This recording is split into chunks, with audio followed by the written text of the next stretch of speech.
Kaugnay naman po sa epekto ng bagyong Enteng sa Naga, Camarines Sur, kausapin po natin si Naga City Mayor Nelson Legacion.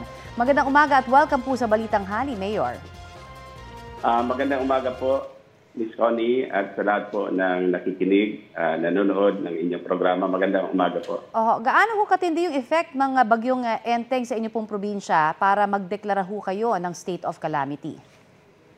Yung dito po sa Naga, lalong-lalo na noong kasagsagan po noong bagyo, ay maraming lugar na dati hindi naman binabaha pero binaha. I see. Kaya kumbaga, unusual po yun sa amin.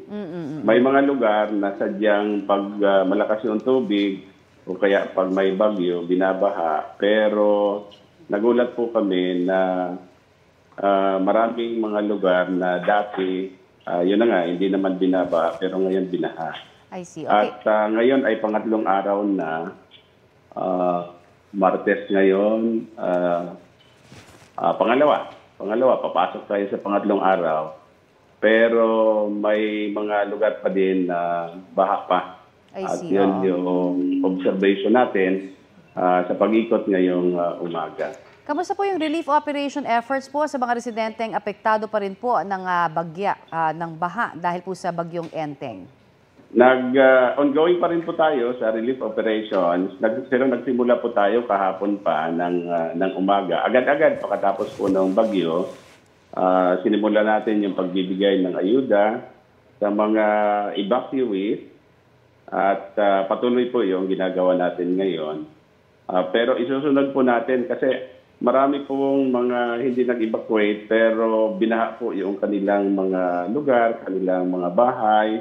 Mayroong mga lugar na hanggang dibdib, yung baha hanggang bewang. Pero ngayon, mayroon pa din hanggang tuhod. So, ibig sabihin talaga masyadong marami, malaki yung volume ng tubig na ibinagsak sa aming lungsod. Okay, sa punto pong ito, may mga kailangang tulong pa ba kayo sa national government? Mga ilan pa hong residente yan ang kailangan pong tulong? Marami po kasi ang bibigyan dapat hindi lang yung nag-evacuate, kundi ganun din yung ibang naapektuhan. Mas marami po yung naapektuhan na hindi nag-evacuate. Pinili na magstay sa kanya-kanyang bahay pero binaha po talaga. Okay, marami pong salamat sa inyo pong oras, Naga City Mayor Nelson Legacion. Marami pong salamat. Kapuso, para sa mga maiinit na balita, mag-subscribe sa GMA Integrated News sa YouTube. Sa mga kapuso naman abroad, subaybayan nyo kami sa GMA Pinoy TV at sa www.gmanews.tv.